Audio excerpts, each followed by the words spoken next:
Hello everyone. तो JPSC PT का result तो आ गया है। बहुत सारे लोग अब मेंस की तरफ लग रहे होंगे। इसमें मेजॉरिटी लोग वैसे होंगे जो लोग थोड़ा सा बॉर्डर केस पे रह गए थे। ठीक है, तो सारा चीज़ के बारे में हम अभी बात करेंगे कि अभी से आपको क्या क्या अप्रोच फॉलो करना चाहिए। शॉर्ट में हम आपको बता देंगे क्योंकि हम समझ रहे हैं कि आपका समय जो है सो कीमती है। ठीक है, लेकिन इतना तो समझिए कि जितना लोग भी पीटी को क्लियर कर रहे हैं उनको एक चीज़ ध्यान रखना है कि ये अभी सिर्फ शुरुआत है। ठीक है, पीटी जो है केवल आपका स्क्रीनिंग टेस्ट होता है, तो बहुत ओवर सेलिब्रेट मत कीजिएगा और कभी भी कंप्लेसेंट मत होइएगा, क्योंकि जितना समय आपको मिला है ये समय ज़रूरत से थोड़ा सा कम है। ठीक है, ज़रूरत जितने समय का था उससे थोड़ा सा कम ही है, इसीलिए आपको मेहनत और ज़्यादा करना पड़ेगा अगर आप इतने कम समय में मेंस का तैयारी करना चाहते हैं। रिजल्ट पीटी का जब से आया है तब से ऑलमोस्ट 2 महीना से भी थोड़ा कम ही समय है, इसीलिए इस समय को लाइटली मत लीजिएगा। इतना बड़ा एग्जाम आपका क्लियर हुआ है तो इसको मौका को जाने नहीं दीजिएगा। ठीक है, मेंस को बहुत ही अच्छे से टैकल कीजिएगा, हम आपको बताते हैं। और बहुत लोग पूछ रहे होंगे कि मेरे रिजल्ट के बारे में, बहुत लोग कमेंट कर रहे थे बार बार, तो रिजल्ट जो है सो पॉजिटिव रहा है। ठीक है, उसमें कोई दिक्कत का बात नहीं है, तो इसलिए इतना सारा कमेंट का एक साथ रिप्लाई देने से अच्छा है कि हम यहीं पर आपको वो बात क्लियर कर देते हैं। चलिए, और जेपीएससी का आंसर राइटिंग का वर्कशॉप चल रहा है हम लोग के एग्जाम क्लस्टर मोबाइल ऐप में। इसके बारे में हम डिटेल्स में आगे बताएंगे।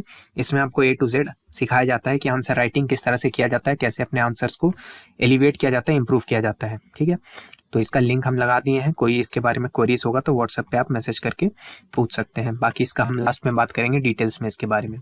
फिलहाल सबसे इंपॉर्टेंट डाउट जो आपके माइंड में होगा कि पॉसिबल है भी कि नहीं है। देखिए, बहुत बहुत मुश्किल है। ठीक है, बहुत ही ज़्यादा मुश्किल है इतने कम समय में मेंस के सिलेबस को अच्छे से कंप्लीट करके अपने कंटेंट को डेवलप करना, आंसर राइटिंग स्किल्स को बना पाना। ठीक है, लेकिन इम्पॉसिबल नहीं है। अगर आप सही से करते हैं, सही रिसोर्सेज पकड़ते हैं और डिसिप्लिन वे में अपने इस 2 महीने को इस्तेमाल करते हैं तो एकदम किया जा सकता है। ठीक है, इम्पॉसिबल नहीं है। देखिए, मेन इशू यहाँ पे क्या है ना, लेंथ जो सिलेबस का है वो बहुत ही ज़्यादा लंबा है। ठीक है, लेंथ थोड़ा लंबा है, यही प्रॉब्लम है। ठीक है, कॉम्प्लेक्सिटी यहाँ पे कोई इशू नहीं है, क्योंकि क्वेश्चंस जो है ज़्यादातर सिंपल रहता है।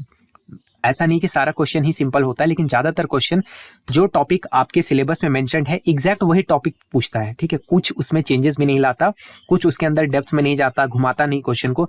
ज़्यादातर सवाल ऐसा ही आता है। कुछ कुछ सवाल में थोड़ा सा जिसमें करंट अफेयर्स का एलिमेंट इन्वॉल्व है या जो थोड़ा सा टेक्निकल है, वहाँ पे ही आप थोड़ा बहुत फंस सकते हैं। बाकी ज़्यादातर जगह में जो आपका सिलेबस में टॉपिक मेंशन्ड है डायरेक्ट उसको पूछता है, कोई उसमें खेल खेलता नहीं है अभी तक तो। ठीक है, अभी तक का हम बता रहे हैं, फ्यूचर में चेंज भी हो सकता है क्योंकि पीटी में बहुत कुछ चेंज हुआ था। ठीक है, तो इसीलिए आपको सिर्फ लेंथ को किसी तरह कवर करना, और लेंथ आप कवर कर सकते हैं अगर आप सही टाइम देते हैं। तो कॉम्प्लेक्सिटी के बारे में अभी से ज़्यादा चिंता आपको नहीं करना चाहिए। ठीक है, अच्छा, पीटी से क्या डिफरेंस है? बहुत सारे लोगों को इस बात का चिंता है कि सर मेरा जो लेवल है, मेरा बैकग्राउंड एकदम जीरो है। आपका बैकग्राउंड जीरो नहीं है।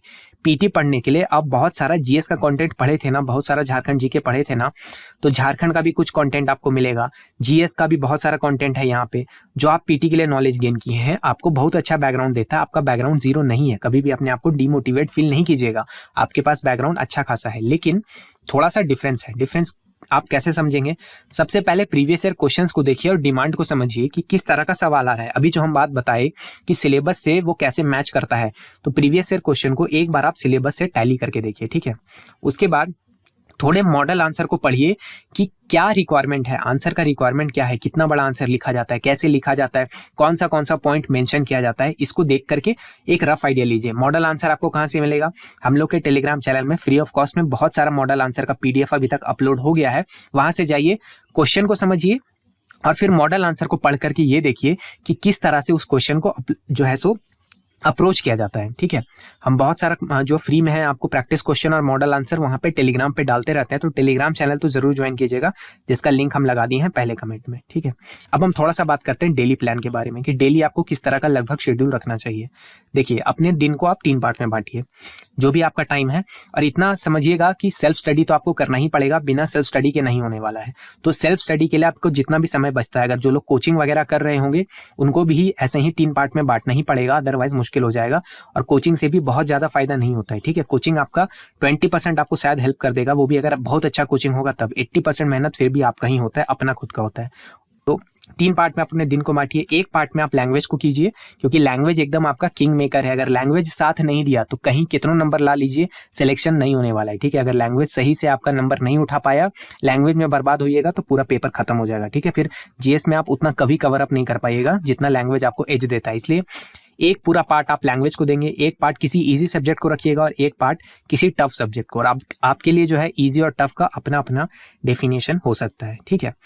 3 पार्ट में, जैसे मान लीजिए एक उदाहरण के लिए हम बोल रहे हैं कि अगर कोई एक स्टूडेंट है जो दिन में 9 घंटा पढ़ता है, तो 3 घंटा उसको लैंग्वेज को देना चाहिए, 3 घंटा किसी इजी सब्जेक्ट को और 3 घंटा किसी टफ सब्जेक्ट को। धीरे धीरे ग्रेजुअली जब आपका लैंग्वेज कंप्लीट होते चला जाएगा तो ये जो लैंग्वेज वाला पार्ट है इसमें आप कम समय भी देंगे, 1 घंटा 2 घंटा में भी आपका ठीक ठाक रिवीजन होते रहेगा। एक बार अगर आपका लैंग्वेज कंप्लीट हो गया तो फिर उसका हर दिन आधा 1 घंटा केवल रिवीजन में आप रखेंगे तो वो सही रहेगा। लेकिन मेरे हिसाब से लैंग्वेज आपको कभी टोटली नहीं छोड़ना चाहिए, ठीक है। लैंग्वेज ज़्यादा छोड़िएगा तो प्रॉब्लम हो जाएगा, ठीक। तो इस तरह से 3 पार्ट में अपने दिन को डिवाइड कीजिएगा। 9 घंटा से कम तो क्या ही पढ़ाई कीजिएगा, फिर तो प्रॉब्लम हो जाएगा। बशर्ते अगर आप कोचिंग कर रहे हैं, कोचिंग में अगर ज़्यादा समय लग रहा है तो अलग बात है।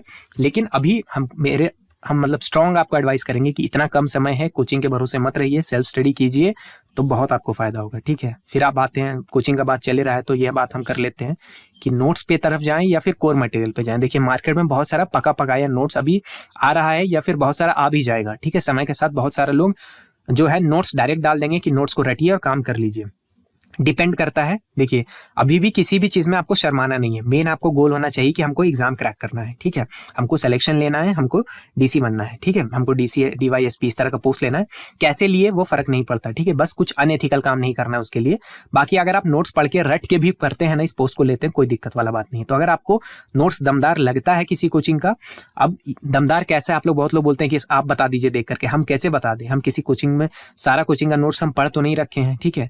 तो वो हम नहीं बता सकते क्योंकि हम अपना तैयारी जो है वो कोर मटेरियल से ही करने में विश्वास रखते हैं। अभी तक जो भी पढ़ाई की हम कोर मटेरियल से किए। कोर मटेरियल मतलब क्या? एनसीईआरटी जो होगा, जो आपका कोर किताब है, लक्ष्मीकांत है, स्पेक्ट्रम है, ये सब जो आपका कोर बुक्स है, इस सब से हम तैयारी किए हैं। ज्यादातर जो अच्छा स्टूडेंट होगा, जो खासकर यूपीएससी वाले बैकग्राउंड से यहाँ पे जो अटैक कर रहा होगा, वो लोग कोर मटेरियल को ही पढ़ता है। तो कोर मटेरियल पढ़िएगा, आपका कंटेंट एकदम अलग होगा, ठीक है। आपका कंटेंट ज्यादा बेटर होगा यदि आप उसको रिटेन कर पाते हैं एग्जाम में। ये भी एक प्रॉब्लम है। नोट्स के साथ फायदा ये होता है कि आप बहुत जल्दी उसको रिटेन कर लेंगे, बहुत जल्दी आप उसको याद कर लेंगे, क्योंकि सब कुछ पका पकाया आपको पहले से मिल रहा है। बहुत ज्यादा अपना एनालिसिस वहां नहीं करना, रट्टा मारिए और निकलिए। लेकिन नोट्स के साथ दिक्कत भी वही है कि बहुत सारे लोग सेम नोट्स पढ़ के आएगा तो सेम ही आंसर बहुत सारे लोग का लगेगा, तो आपके आंसर में कुछ अलग आने के लिए आपको बहुत मेहनत करना पड़ेगा। जबकि अगर कोर मटेरियल आप खुद से पढ़ेंगे तो थोड़ा आपका क्रिएटिविटी आएगा और थोड़ा उससे बेटर आंसर्स जनरेट होगा। लेकिन कोर मटेरियल पढ़ के नोट मेकिंग में थोड़ा समय भी जाता है। तो आप अपने हिसाब से चुनिए आपको किस तरफ जाना है, लेकिन नोट्स को बहुत ही सोच समझ के चुनिएगा। अगर नोट्स की तरफ जा रहे हैं तो मेक श्योर कीजिएगा कि बहुत स्टैंडर्ड नोट्स है, ठीक है। चलिए, आपको बेसिकली करना क्या है कि इनफ मटेरियल आपको प्रिपेयर करना है हर टॉपिक से। जो भी आपका सिलेबस है, सिलेबस हमेशा अपने सामने रखिए, उसको दीवार पे चिपका लीजिए या उसका पीडीएफ या हार्ड कॉपी अपने पास रखिए। सिलेबस के एक एक टॉपिक से जिसको आप प्रिपेयर कर रहे हैं, आपके पास इनफ मटेरियल होना चाहिए कि आप 600 से 800 शब्द उस टॉपिक पे लिख सकें। ऑलमोस्ट आपका 600 वर्ड का लिमिट होता है, लेकिन आपको रेडी रखना है 800 वर्ड के जितना, क्योंकि एग्जाम में हर एक चीज आपको एट द मोमेंट हो सकता है न भी याद आए, इसलिए थोड़ा सा ऊपर ही रखना है अपना तैयारी को। इसलिए इतना इनफ मटेरियल तैयार कीजिए। अब इतना इनफ मटेरियल कैसे तैयार होगा, यही चीज तो हम आपको बता रहे हैं। तो ये कैसे होगा? सबसे पहले कोई भी टॉपिक अगर आप पढ़ रहे हैं, मान लीजिए कि आप पढ़ रहे हैं रिवॉल्ट ऑफ 1857, हम जस्ट एज एन एग्जांपल ले रहे हैं, तो सबसे पहले आप सिलेबस में देखिए और सिलेबस में देख करके एनालाइज कीजिए कि वो उस टॉपिक को कैसे लिखा हुआ है सिलेबस में। जैसे लिखा हुआ है ना, अगर मान लीजिए ऐसे लिखा, हम एग्जैक्ट हमको याद नहीं है 1857 वाले का, लेकिन अगर मान लीजिए उसमें लिखा हुआ है कि revolt of 1857 causes and consequences, अगर इस वर्ड का यूज किया ना वो कॉजेज एंड कॉन्सिक्वेंसेस का, तो एग्जाम में भी क्वेश्चन वैसे ही पूछेगा कि elaborate on the causes and the consequences of revolt of 1857, ऐसे ही पूछेगा, कोई उसमें चेंजेस नहीं लाता है। इसीलिए अपने नोट्स को भी वैसे ही बनाएंगे। तो सिलेबस को, उस टॉपिक को सिलेबस से बढ़िया से देखिए। उसके बाद प्रीवियस ईयर क्वेश्चन, यदि उस टॉपिक से कुछ आया है, एग्जाम क्योंकि पैटर्न चेंज होने के बाद 2 ही बार हुआ है, तो हो सकता है उस टॉपिक से सवाल न भी आया हो, लेकिन अगर आपका किस्मत अच्छा है, प्रीवियस ईयर अगर उसमें कोई सवाल आया है, तो आप देखिए कि प्रीवियस ईयर क्वेश्चन किस तरह का पूछा गया है, ठीक है, कैसा पैटर्न है, क्या कितने डेप्थ में पूछा गया है, क्या क्या चीज डिमांड है क्वेश्चन का, और अब आप पढ़ना चालू करेंगे, ठीक है। जो भी आपका कोर मटेरियल है या नोट्स है, जिसको भी आप फॉलो कर रहे हैं, इतना 2 चीज करने के बाद आप पढ़ना शुरू कीजिए। डायरेक्ट भेड़ बकरी के जैसा यहाँ पर पढ़ने से, रट्टा मारने से नहीं होगा। जो आपका 2 महीना दिया हुआ है उसको बहुत ही बेस्ट वे में यूटिलाइज करेंगे, तब जाके आपका सिलेक्शन होगा। ठीक है। तो रीडिंग कीजिए, ये दोनों चीज देखने के बाद ही आप रीडिंग वाले में शिफ्ट करेंगे, ठीक है। एक बार आपका अच्छा से रीडिंग हो जाता है, अंडरस्टैंडिंग लगभग आपका बन जाता है, फिर जाइए फिर से प्रीवियस ईयर क्वेश्चन को देखिए और अब नोट मेकिंग बनाना शुरू कीजिए। प्रीवियस ईयर क्वेश्चन के डिमांड को ध्यान में रखते हुए अपना एक शॉर्ट नोट्स बनाएंगे, हर एक टॉपिक पर आधा आधा पेज का या एक एक पेज का या डेढ़ डेढ़ पेज का, जैसा भी आपका श्रद्धा है, जितना आप याद कर सकते हैं उतना नोट्स आप बना के रखिए और उसके बाद उसका रिवीजन भी कीजिए मल्टीपल टाइम्स। बहुत सारा टॉपिक है जो आपको बाय हार्ट हो जाएगा, बहुत जल्दी आप उसको समझ जाएंगे, तो ज्यादा रिवीजन का जरूरत नहीं है। लेकिन खासकर नॉन साइंस बैकग्राउंड वाले लोग को साइंस में थोड़ा दिक्कत होगा, तो कोई दिक्कत नहीं है, मल्टीपल टाइम्स अगर आप रिवीजन करेंगे तो आपको कोई प्रॉब्लम नहीं आएगा, ठीक है। लेकिन आपको मेक श्योर करना है कि आपका अंडरस्टैंडिंग जो है खासकर डिफिकल्ट सेक्शंस का बहुत बढ़िया होना चाहिए। हर चीज आप रट नहीं सकते। जो नॉन साइंस बैकग्राउंड का बंदा होगा वो साइंस को केवल रट के नहीं काम चला सकता, यहाँ पे अंडरस्टैंडिंग का भी थोड़ा रोल है। मेजॉरिटी रोल रटने का ही है, मेजॉरिटी चीज आपको फैक्ट जो है, कोर्ट है, डेटा है, सुप्रीम कोर्ट जजमेंट्स है, ये सब चीज बहुत सारी चीज याद ही करना होगा, इसको कोई इसका अल्टरनेटिव नहीं होता है। लेकिन बहुत सारा ऐसा चीज भी है, अगर आप समझेंगे नहीं कि सेल डिवीजन कैसे होता है, अगर आप समझेंगे नहीं कि सैटेलाइट जो है सो कैसे काम करता है, सैटेलाइट का क्या बेसिक प्रिंसिपल है, अगर आप ये सब चीज को समझे हुए नहीं रहेंगे, केपलर्स लॉ को अगर आप समझे हुए नहीं रहेंगे तो कितना रट के काम चलाइएगा केपलर लॉ को, ठीक है। समझने का ज्यादा कोशिश कीजिएगा ऐसा टॉपिक में जहां समझने का रिक्वायरमेंट ज्यादा है, ठीक है, जहां दरकार है ज्यादा समझने की वहां ज्यादा समझने पे ध्यान दीजिए। उसी तरह जो साइंस बैकग्राउंड के लोग होगा उसको थोड़ा सा इकोनॉमी सेक्शन में, गवर्नेंस सेक्शन में, ये सब में प्रॉब्लम आ सकता है, तो थोड़ा समझने का कोशिश कीजिएगा। यूट्यूब में एकदम भरा पड़ा है, हर टॉपिक पे बहुत वीडियो मिल जाएगा सिवाय कुछ कुछ टॉपिक पे, ठीक है। तो उसको आप समझने का कोशिश कीजिएगा, ठीक है। इसीलिए हम बोलते हैं कि मॉडल आंसर जो हम दे रहे हैं उसको रीडिंग भी अच्छा से कीजिएगा।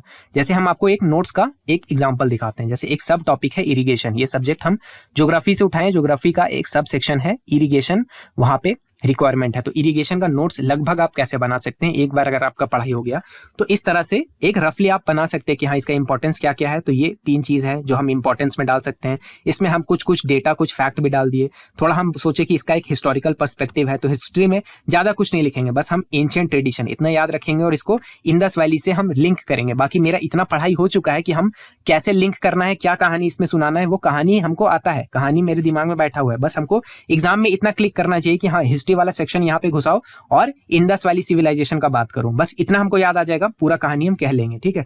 करंट स्टेट है, यहाँ पर आप देखिए कि बहुत सारा डेटा और फैक्ट यहाँ पे हम लिख के रखे, यही सब चीज हमको याद नहीं रहता है, इसलिए हम केवल इसको लिखे हैं। ऐसा नहीं कि हम पूरा इरिगेशन का कहानी छाप दिए, ठीक है। चैलेंजेस में हम थोड़ा थोड़ा बात करेंगे, ये 4-5 चीज हम चैलेंजेस में मेंशन कर देंगे, ठीक है। कुछ गवर्नमेंट इनिशिएटिव है, इसमें बहुत सारा हम लिख लिए हैं, जिसमें से 2-3 भी अगर हमको एग्जाम में याद रह गया तो मेरा काम बन जाएगा, ठीक है। तो हम कुछ कुछ गवर्नमेंट का इनिशिएटिव यहाँ पे लिखे इरिगेशन के लिए। फिर हम कुछ फ्यूचर का बात करें, क्योंकि अगर हो सकता है फ्यूचर से रिलेट करके लिंक करके कोई सवाल आया, और लास्ट में कंक्लूजन में हम एक छोटा सा पॉइंट यहाँ पे डाले कि ये हम लिख सकते हैं। इसको पॉज करके आप पढ़िएगा, थोड़ा कोशिश कीजिएगा, वैसे ऐसा ही डिट्टो नहीं बनाना, हो सकता है आप इससे छोटा, इससे बहुत बेटर नोट्स आप बना सकते हैं, ठीक है।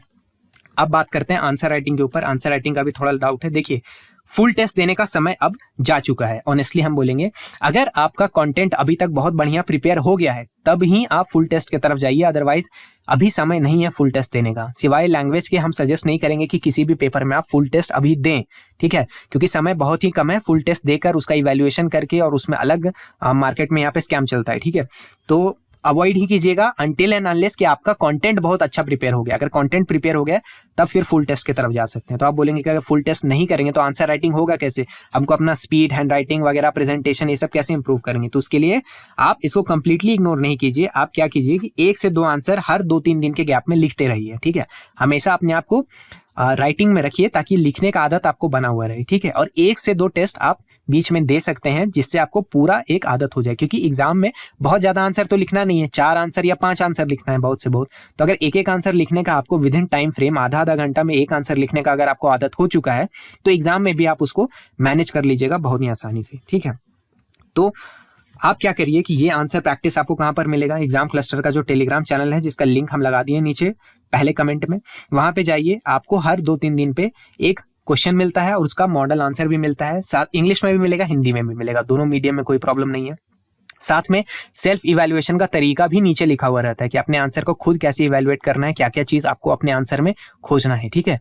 देखिए सेल्फ इवैल्यूएशन में ऐसे तो बहुत सारा चीज इंक्लूडेड होता है, हैंड राइटिंग वगैरह भी इंक्लूडेड होता है, लेकिन जो मेन कंटेंट वाला पार्ट है वो हम नीचे मेंशन कर देते हैं। आंसर्स बहुत ही केयरफुली क्रिएटेड होता है, ठीक है। ऐसा नहीं है कि बेस्ट आंसर होता है, लेकिन बहुत ही केयरफुली क्रिएटेड मॉडल आंसर होता है, ठीक है।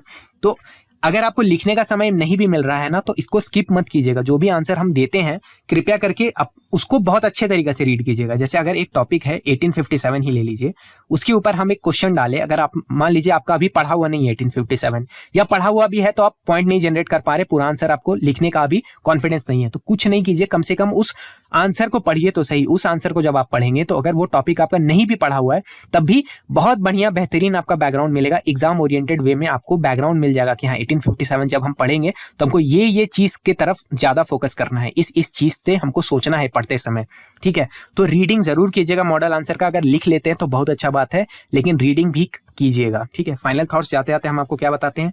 लैंग्वेज पेपर किंग मेकर है भैया, इसको इग्नोर नहीं करना, गलती से भी नहीं, बहुत सोच समझ के चुनिएगा। ठीक है, बहुत सोच समझ के चुनिएगा, अपना बेस्ट कोशिश कीजिएगा कि खोटा ही लें।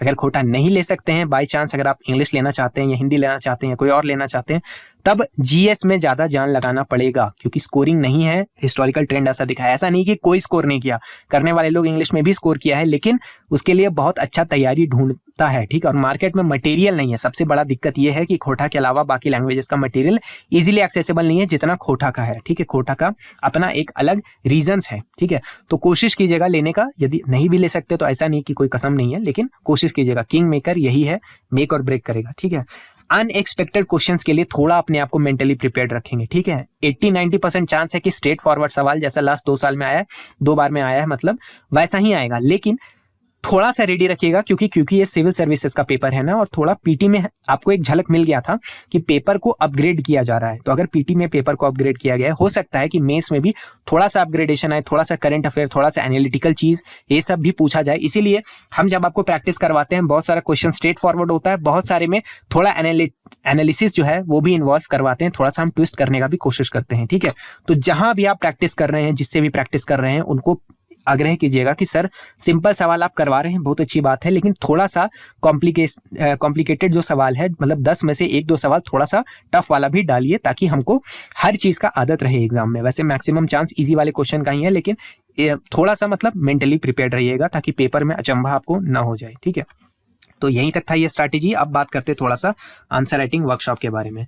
ठीक है, बहुत ही अफोर्डेबल प्राइस इसमें रखा गया है। इसमें बेसिकली हम आपको सिखा रहे हैं कि अगर आप लाइफ में कभी भी सिविल सर्विसेज का आंसर नहीं लिखे हैं, तो सिविल सर्विसेज का आंसर कैसे लिखा जाता है, कैसे फॉर्म किया जाता है, कैसे प्रैक्टिस किया जाता है, कैसे उसमें वैल्यू एडिशन किया जाता है। वैल्यू एडिशन के लिए भी हम आपको बहुत सारा चीज सिखाएंगे।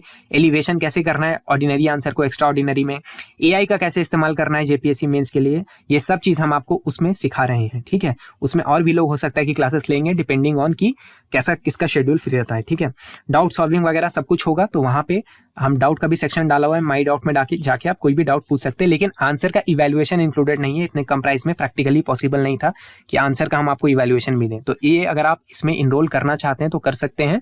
नीचे हम इसका लिंक लगा दिए हैं, डेमो लेक्चर है, बहुत सारा डेमो देखिएगा। धीरे धीरे इसमें वीडियोस जा रहा है, मई एंड या उससे काफी पहले सारा लेक्चर्स अपलोड हो जाएगा, इसलिए कोई चिंता का बात नहीं है। एग्जाम से बहुत पहले आपको सारा इंसाइट्स मिल जाएगा। ठीक है, इसी में वैल्यू एडिशन का बहुत सारा चीज है, कैसे वैल्यू एडिशन करना है। वैल्यू एडिशन का बहुत सारा पॉइंट भी है, जैसे सुप्रीम कोर्ट जजमेंट वगैरह जो होता है, इस तरह से कैसे कैसे वैल्यू एडिशन करना है, उसका जो मटेरियल है, पीडीएफ वगैरह, हम बहुत कुछ आपको देंगे। आपका समय बहुत ज्यादा बच जाएगा। ठीक है, एक्स्ट्रा जो भी आपको ऊपर से गार्निशिंग करना होता है किसी भी आंसर को अच्छा बनाने के लिए, वो सारा चीज में बहुत समय हम आपका बचा देंगे अगर आप इसमें ज्वाइन करते हैं तो। ठीक है, लेकिन कभी भी हम आपको बहुत अच्छा नहीं बना सकते अगर आपके कंटेंट में ही दम नहीं होगा, इसीलिए मेन फोकस अपने कंटेंट पे कीजिएगा। ठीक है, बाकी अगर आप लेना चाहते हैं, कोई भी डाउट है इसके बारे में, कोई क्वेरीज है पूछना चाहते हैं, तो यहाँ पे व्हाट्सएप नंबर जो दिया हुआ है इसमें मैसेज करके पूछ सकते हैं। इसका हम नीचे पिन कमेंट में भी लगा देंगे। आई होप आपको वीडियो से कुछ वैल्यूएबल इन्फॉर्मेशन मिला होगा। अगर इन्फॉर्मेशन वैल्यूएबल लगा तो वीडियो को लाइक कर सकते हैं, हमारा टेलीग्राम चैनल भी ज्वाइन करके रख लीजिएगा। मेरा नाम है ऋषिकेश। जय हिंद।